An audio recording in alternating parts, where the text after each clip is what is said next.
Hello everybody out there, and welcome to another episode of the Talk That Talk Show with me, Barry Holmes.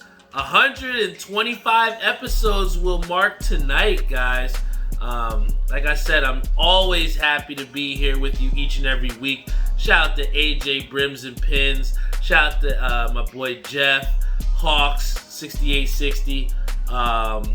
Everybody that's tuned in on our Facebook and our Instagram Live, I'm super appreciative of you spending a little bit of your Friday night with me. It's been a long day, just commuting back after work and taking the train, and just how draining everything is with, trying to skateboard just to make a train stop so that you don't have to miss a train that'll set you back 30 minutes, especially when I had so much, to do. But, I'm just so happy that I was able to get all the things accomplished that I wanted to do. Shout out to my boy Flip Michael. Shout out to Eric. It's first and foremost, before I get into the comments on our Instagram Live, I definitely wanted to shout out the success of the Garden State Collaborative. We've been talking about it for the past couple weeks, but last week specifically, I talked about, how nervous I was to not have anybody show up to that. And at the end of the day, after, completing the pin drop, it was honestly so rewarding to see just the amount of people that I'd never met before just come out and support with the pins. Me and Kenny wound up staying for about 2 hours there and just meeting a bunch of people and, talking about just, putting on for Jersey with Jersey people that are also doing great things as well too. So it's just so dope. And looking back on the pictures, I posted them on Facebook and just on my Catmaster B account, but just the amount of people that showed out and genuine support. We had people that bought multiple pins and drove almost hours away to support us.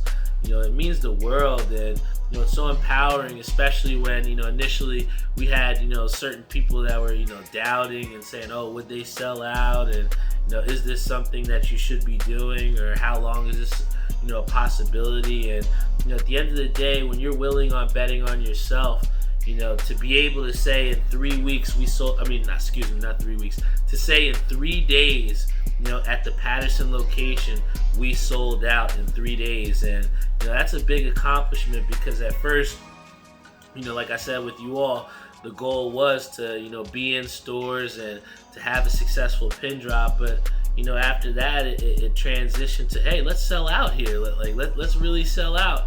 And to have Kenny Lou call me after I just finished up a tough recess over at the school that I work at, and just to have him say, hey, just wanted to tell you, man, we sold out of the pins at the Patterson location. I kind of screamed out. I don't know if anybody heard me because my office door was open, but I was just so pumped. And again, the amount of people that have been hitting me up in the DMs and requesting out shirts and requesting out the pins to be able to ship them out to people, and even throughout not being able to make it at the hat drop or the pin drop at Patterson, various people have supported through purchasing pins, wearing their pins, taking pictures, posting the pictures. Multiple people have come here on this show and talked about how you can support without necessarily being monetary. So for a lot of the people that continue to support us through posting pictures and inquiring about the pins and getting pins as well too, it really means so much, because I can't explain to you guys anything further than just this podcast, where I literally started out recording off of a laptop, and to be able to be where we're at now through the consistency of wanting to do this, it's kind of has been the parallel also for this Catmaster B, because I've literally started this from scratch. People knew that I loved hats all my life. People have talked about it, in Facebook posts and, through Instagram, and saying like, yo, this guy's been on hats for decades. But that didn't mean shit, because I didn't know how to monetize that. And now finally, digging into, myself into the hat game and meeting just so much, incredibly dope people and honest people. It's meant the world to me, man. And I've going to my boy Firebrim's party tomorrow. Shout out to him. He's having a birthday at I believe I can't forget the name. I forget the name of the club that we're gonna be at, but it's one in Elizabeth, and I haven't been to a club in a long time. But again, it's meeting various people like that, and the substantial relationships that we built on that, and where you're supporting their pins, they're supporting you, and getting your voice out there, and it means the world, man. And I have people on here like my boy Eric, and also my boy AJ Brims, who I want to get to because he has a question. But he said, Pro Image screwed me. I had 13 Pro Image assists tomorrow, and they made it a 2-person limit. And it kind of speaks to the thing that Say had said before about the hat game, where where they're going to always try and find a way to flip things and to try and get away from the resellers or get away from the people that are doing assists. And it kind of goes like this, where when you've had success, obviously, as a hat place, and you're getting hat drops, you're having people show up on lines, and it can be a thrill. Doc always geeks out because she makes fun of the people that work there, because she's like, these guys think they're so cool. And I mean, I could understand where they would feel that, because you have all these people online for hats. And when I try, and the funniest way that I can describe is like when you're not in a hat game and someone tries to like talk about, or you try to talk to someone about hats, try it. Whoever in here is a person in the hat game, because what I try to do with the person at my job, he's also the gym teacher there. He kind of talked about like, what do you do when you're not outside of here? And I told him, I was like, yo, I pretty much resell hats and go and acquire hats and stuff like that. And it was literally like talking to a brick wall. He had no idea like what I was talking about, like that there would be a market for this or people would want this.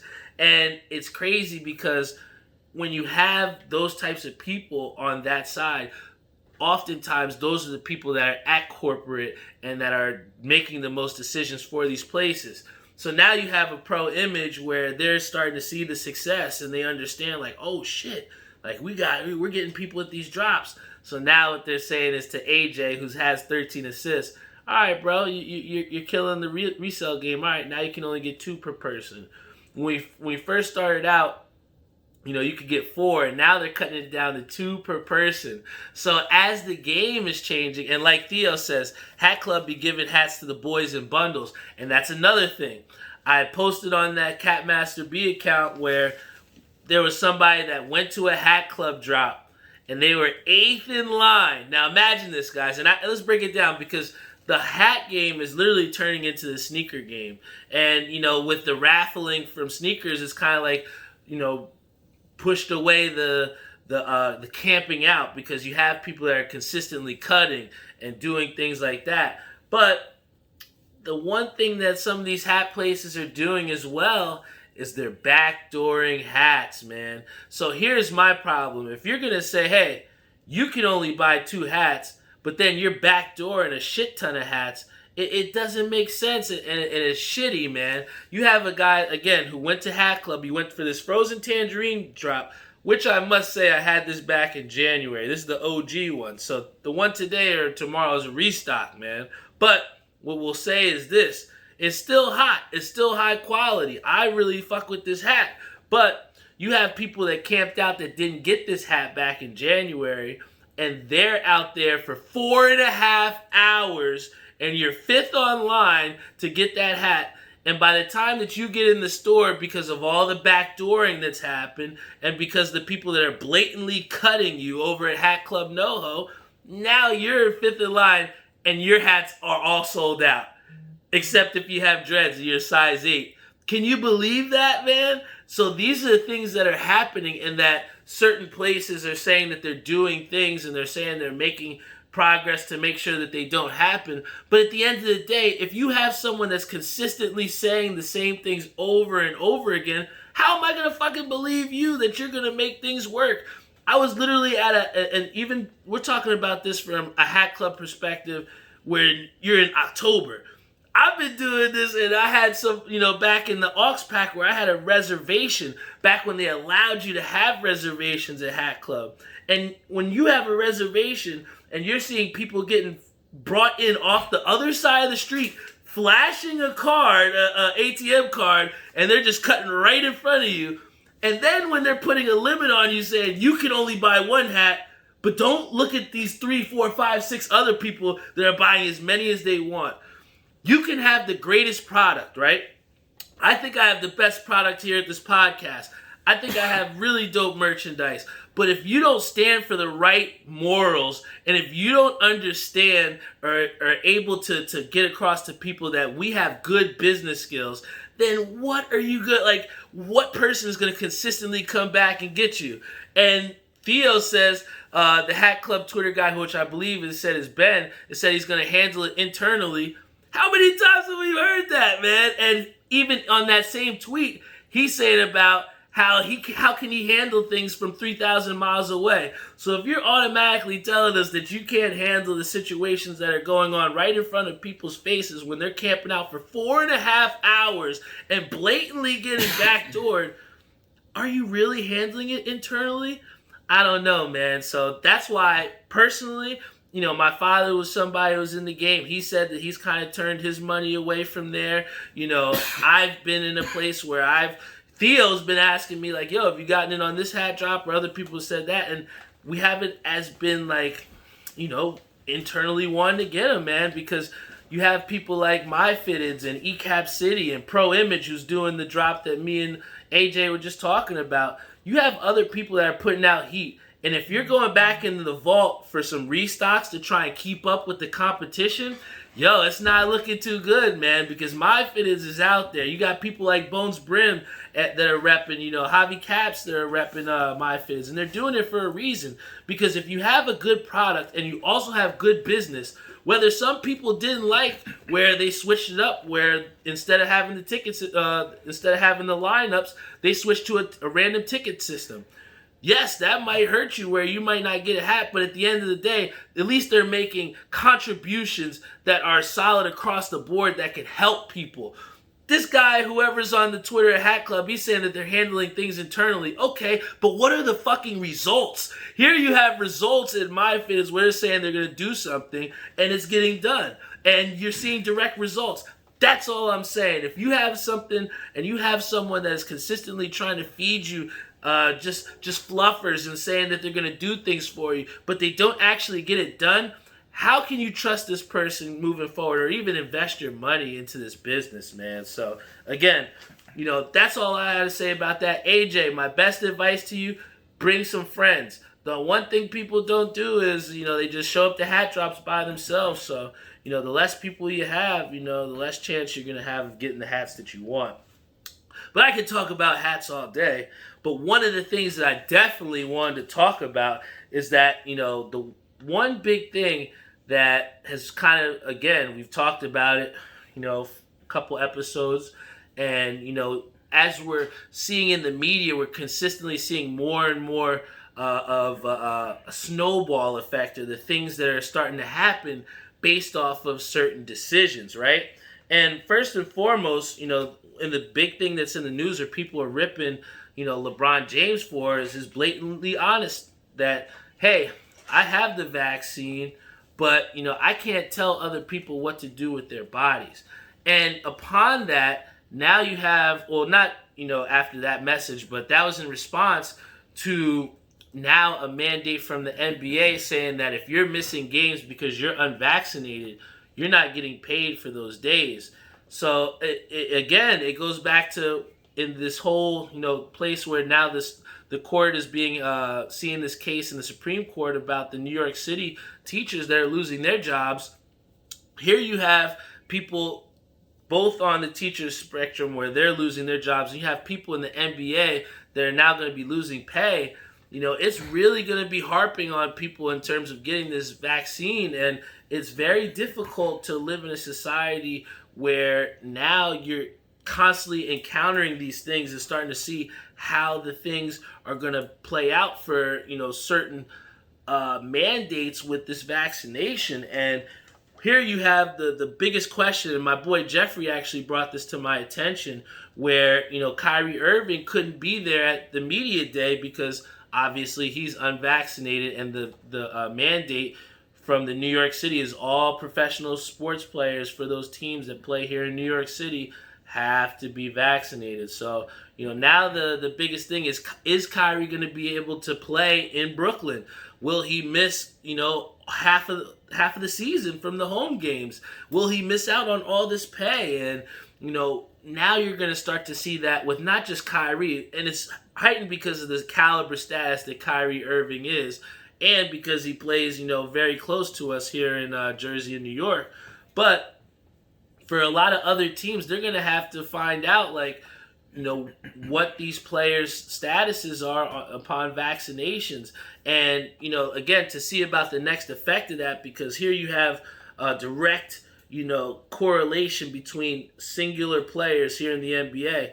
But if you look at, the leagues like the NFL, where it's completely mandated, you got to be vaccinated, and someone who, like Cam Newton, who was blatantly unvaccinated, all of a sudden is released from the Patriots.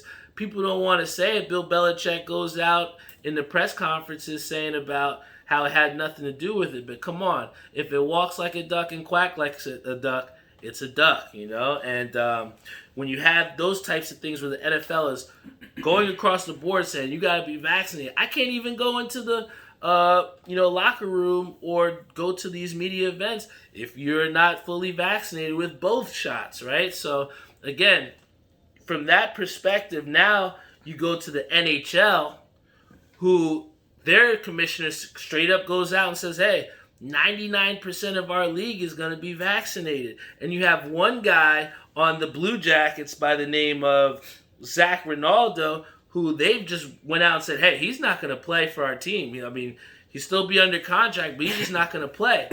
And it's just crazy to me, because now you're going to start to think about it from this perspective. Now you have the NHL, who's kind of taking their stance. You have the NFL, who's been straight up out there. And you have the MLB and the NBA, who both are still kind of like in these like weird type of areas where they don't know which direction they kind of want to go. So my next question then goes to, how far is it until all four major sports teams are going to require everybody's vaccinated, right? So then from the next perspective, now what I want you to think about is in California, they're the first place to now say that K through 12, people are going to be vaccinated if you want to go to school, right? So now you bring it not from the professional level, but now little guy Johnny in California who wants to play sports at his school, he might not even be able to go to school unless he gets the shot. So, the next thing is like, if you have California who's kind of been like this tester to say, hey, let's put the shots in the kids, and it may work, it may help people, but what we're starting to see is this snowball effect just coming from this one spot at the top where LeBron James says, hey, I'm vaccinated, but I can't tell other people to do with their bodies. But if you're dangling people's, things that they basic needs to succeed in life, to, generate income, to pay bills and stuff like that, you have people that are going to lose their jobs, and you have people that are going to lose pay. And now you bring it down to the school level where you're going to have eventually, how long is it before everybody in school has to get the vaccine, right?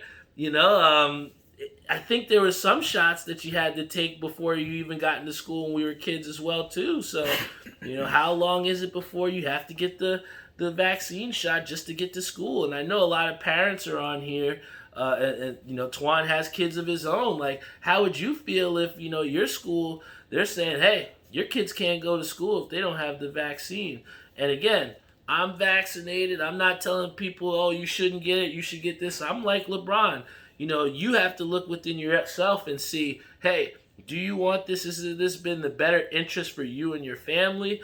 Or is this just, something that you got to do just to, get to where you want to go? Those are all things that come into account. And, it's difficult when you think about it at the school level, because I work at a school, man, and it's pretty crazy, because at the end of the day, I had a conversation with Doc, and she was saying about, how long is it till it really goes back to normal? And, jokingly, I said, this is the new normal. But at the end of the day, like, we're constantly finding out what is going to be the norm. Like, every day there's something different or something breaking news as far as what's going to be mandated for us to do, and or what could be in other places. And the best thing I can tell people is just continue to keep yourself safe. One of the things that I want to make sure that's very clear, that when we're out places, just because I'm vaccinated doesn't mean I'm not going to wear the mask. Like, I'm out at bowling every week, and we're still masking up. I just want to make sure that I have as much time on this earth as God will give me, because I have a lot of shit to do, man. I got a lot of stuff that I want to be out here living for, and regardless of the things that are out here, you just got to continue to do positive things. Shout out to Sean J, who's on our Instagram live. Shout out to Bones Brims. Shout out to Ish Treadwell, Anthony Kodos, Flip Michaels. Shout out to Theo Mahan on Facebook, Marissa Ortiz, my sister Tori. Again, we got a lot of things to be positive and to think positively about. And one of the things that I'm positive about and happy about is I'm going to be going to the Chiefs-Eagles game on Sunday. It's going to be really dope. First time seeing a game in Philly. I've heard plenty of things, but I know I'm going to be getting a cheesesteak on the way home. So I'm super hype about that. And I really think that the Chiefs, spoiler, I'm getting into the NFL pick'em, but I think the Chiefs, they lost 2 in a row. There's no way they're going to lose 3 in a row. So, with the Chiefs headlining this parlay, I'm going to give you guys my 16 parlay. Starting off with the Chiefs, boom, give it to them over the Eagles. I'm telling you, they're going to go, into Philadelphia and absolutely knock the doors off Jalen Hurts and company. You heard it here first. Second one on the list, which was a tough one, Giants Saints. I truly believe that the Giants are a team that can do some things, but when me and Jeffrey saw them play against the Falcons, we talk about how they had problems moving the ball, consistently moving the chains, beating themselves. Those are tough things to do, and especially to do them on the road. And I think that the Giants going into New Orleans, Jameis Winston, even though he's not the greatest, he's good enough to beat the Giants, in my opinion. He's got a lot of weapons over there, especially if they get around the goal line with Taysom Hill.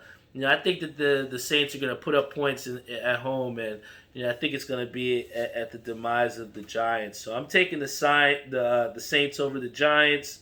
Then the next one is Lions over the Bears. Again, the Lions have played in some tough games. They played the Ravens really tough. Lost on a crazy field goal that might not have even supposed to have happened because of the time from the play clock. But the Lions are winless, and they're going up against the Bears at home. And I just don't believe that Justin Fields is fully developed yet, or he hasn't shown me that, at least in his last showing, that he's going to be ready to win an NFL game right now. And I'm going to take the Lions, who haven't won a game, over the Bears. Another one that I like here is Panthers, Cowboys. Cowboys are riding the high right now, of winning some games. And they beat the Eagles, who I said that they're going to get beat today. On Sunday.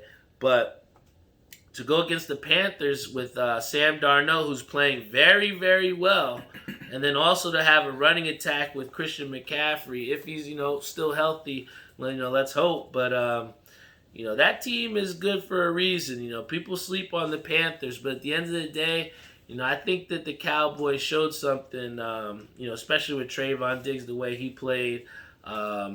They have a solid defense, and I think that might give the Panthers some problems. I'm going to take the Cowboys in an upset, in my opinion, over the Panthers. And then the Browns-Vikings. The Browns are another solid team. They played the Chiefs to the brink last year in the playoffs. And, again, they're a tough team. They play tough. They're going to give you a great game. I think it was a tough one today. This season as well, too. But, again, The Vikings are a different team at home, in my opinion, and Kirk Cousins is not the reason why the Vikings are 1-2. So I truly believe that the Vikings do have a great chance at home again to knock off the Cleveland Browns. So I'm going to go with the Vikings there. And finally, a battle of the undefeateds, the Cardinals against the Rams. Honestly, when I went to sleep last night, I was thinking that I was going to pick the Cardinals.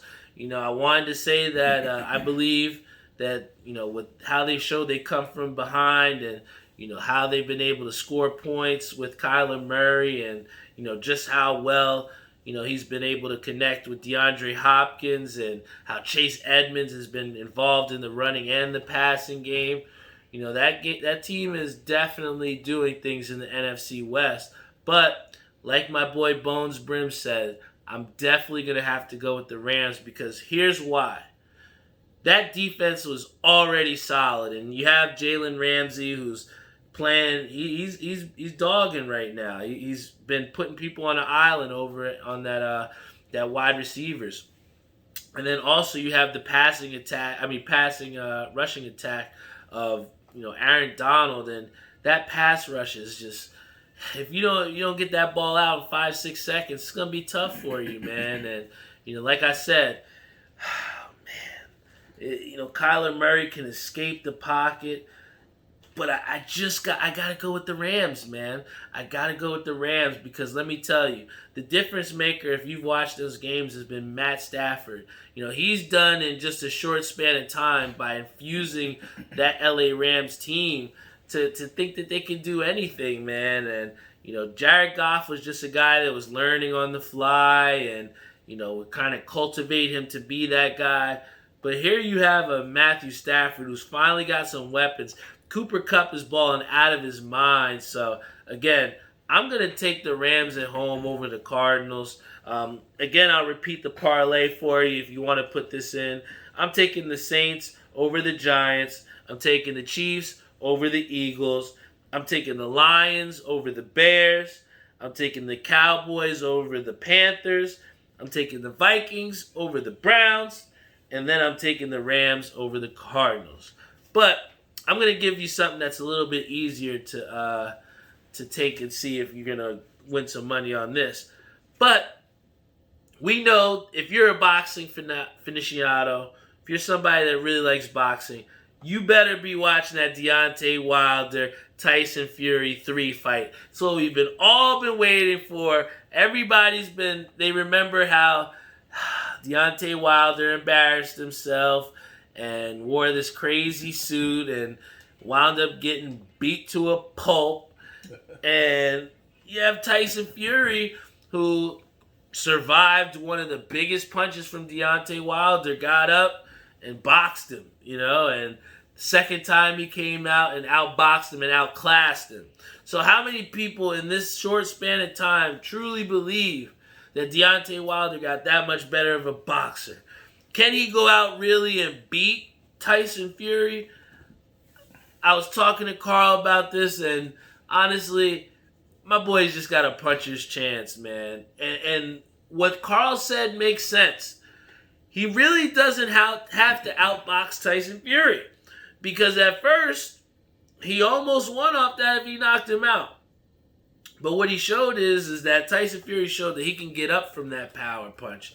And that's why I think that even with Carl saying that, Deontay Wilder has a fighter's chance, I just truly can't believe that because Tyson Fury took his best shot, got up from it, and dogged him.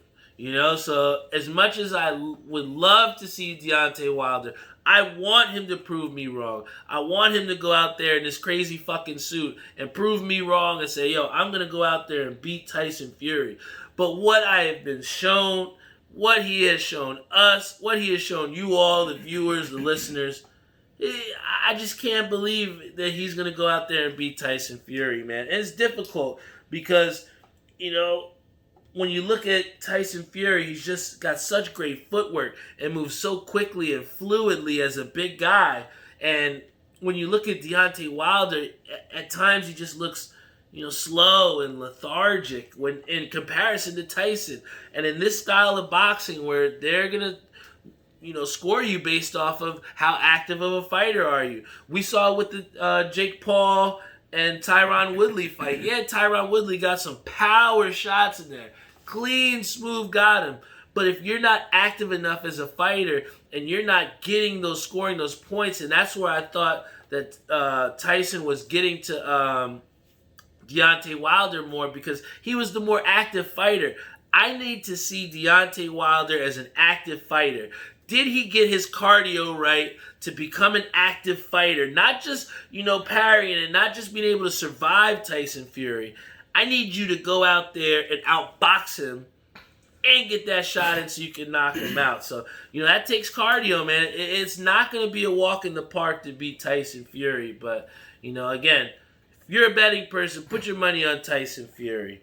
And then, lastly, before I hop off the air, did you guys even know that Anthony Joshua was fighting this guy, Usyk? And then did you find out that he lost? I have so many things to say about this, but, I'm going to keep it very short and to the point. Anthony Joshua is overrated. As much as I don't want to believe it, as much as I don't want to say it, as much as I would love to see Anthony Joshua fight either of those two, he doesn't deserve it. You lost to Andy Ruiz, was just some guy that they picked up off the streets of New York on, 2-3 days notice? And then you lose to him in the Garden. Oh my gosh. And then you wanted to fight one of these two guys? Okay, let's get a warm-up fight, a primer fight. He beats whoever this no-name dude was before, and then comes out and really gets outclassed by Usyk, who was an Olympic boxer, who was undefeated, and he didn't give a fuck who Anthony Joshua was. And you're going to have fighters like that are not scared of this big guy that Anthony Joshua is big and tall, because you know what? The bigger they are, the harder they fall, man. He is overrated, and that's not even the biggest issue here. The biggest issue I have here is the promotion of boxing. I love boxing, and I didn't even see this fight because the promotion team was so trash. If you have one of the best prize fighters, in our opinion, or in people's opinion, that should be fighting the winner of Tyson Fury and Deontay Wilder, how does nobody know this guy's boxing? I don't care if he's in England. If there's people like Jeffrey out there that are huge soccer fans that can watch a Chelsea game, you can know when, Anthony Joshua is fighting, or they should be able to make it known for us. If you know Money Mayweather's fighting, everybody in the world knows. How is the promotion team for Anthony Joshua, or Usyk for that matter, how are the promotion for boxing not making it accessible for us as people to know that these guys are fighting? I feel like this is the fight that literally nobody saw because it happened at 3 o'clock in the weekday that we had no type of social media about. There was no type of promotion like on television. Nothing. How did nobody know about this fight happening? And that's what I'm saying is the promotion teams for these boxers are trash. If everybody in the world knows when a UFC 265 is, they know when the next Conor McGregor fight, they know when Nick Diaz is coming out of retirement. The promotion team for the UFC is incredible. Everybody knows when these guys are fighting. They're getting the fights and they're hyping the fights. How is it that nobody knew that one of the best heavyweight boxers in boxing is not fighting or is fighting? He lost at that. I had to find out in a post later that night, and I think that's so it's treacherous water for boxing because, it just takes me further away from the idea that the best boxers are going to box each other and we are going to be able to watch it. And that's a sad thing to say, but in closing, I do hope that the promotion for boxing gets better because there shouldn't be any reasons why we are missing these fights or why we don't know that they're happening. But this is the Talk That Talk show, guys. Talk that talk. Even in the frozen tangerine, baby, we out here just promoting positivity, success, get to itness. A lot of people are scared to go out there and get it. And again, we have somebody in AJ who said, yo, they're cutting down and only saying 2 hats per person. My advice to people, and this goes beyond just hats, but the hat is just a mere metaphor of what I'm going to say. But what I want to say is that, in life, there are going to be obstacles that come, and there are going to be things that are thrown your way to kind of take you off this railroad track that you're on towards your destination. And all you have to do is just find a way. When you take some time to think about it, think about some answers, and make a logical decision about trying to get to that destination and where you're at. It just makes things so brighter, and it makes the distance between, those tracks and your destination so much shorter, man. So again, there are going to be some things from hat places, from jobs, from family members, from significant others. There are going to be roadblocks towards the things that you want to do, but you just have to stay the course. Keep grinding, keep going, don't stop, stay on there. And if there is something that happens to kind of like put a bump there, you gotta find a way to get it done, man. Like, if you sit there and soak and just wallow in your defeat, then you're never going to get up and you're never going to get to that destination, man. So the best thing I can say to you guys, find a way, man. Get creative. Find a way to get to where you got to go. All right, and shout out to our sponsor, Timmy Hugel over at Ink Parlor. Big shout out to my boy Joe Snow and Maria over at New York Life, helping people to get their financial freedom every single day. Big shout out to my boy Savion Gaynor. Hopefully he shows up to the drop tomorrow. I'll have your Dream Chaser pin for you. I promise you, Brody. And then finally, I want to give a big shout out to Jeff Galata over at Air We Are. Again, helping people with their heating and their cooling. We know that the weather's breaking now. It's starting to get a little bit chilly out there, so definitely hit them up. All right. My name is Barry Holmes. This is the Talk That Talk Show. Talk that talk. If you haven't heard us, if this is your first episode, I just want to let you know I'm going to keep it real each and every week. Whether there's one person on, whether there's 2 people on live, I do this for everyone out there that wants to give a little bit of time and just share a little bit of your time with me and see what's going on in my life and some of the things that I'm thinking and experiencing, and just trying to make sense of this world one day at a time, man. So, thank you for spending some time with me. I love every single one of y'all, and I will see you all next week.